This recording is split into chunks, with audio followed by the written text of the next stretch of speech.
Ice Cola வீட்டிலேயே செய்கிறோம் பாருங்கள். ஃப்ரிட்ஜிலேருந்து ஐஸ் கட்டி எடுத்து நுணுக்கி ஒரு டம்ளரில் போட்டுக்கோங்க.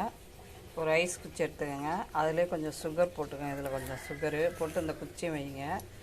கொஞ்சம் இந்த ரோஸ் மில்க் சிரப்பு கொஞ்சம் இருக்குது, அதை ஊற்றுங்க. அதில்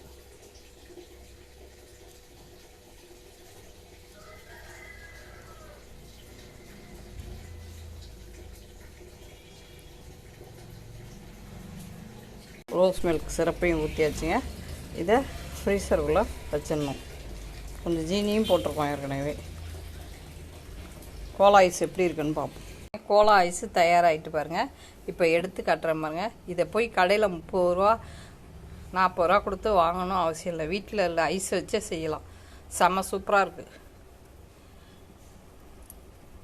பாருங்கள். கோலா ஐஸு சூப்பராக ரெடி ஆகிட்டு பாருங்கள். எப்படி இருக்குது.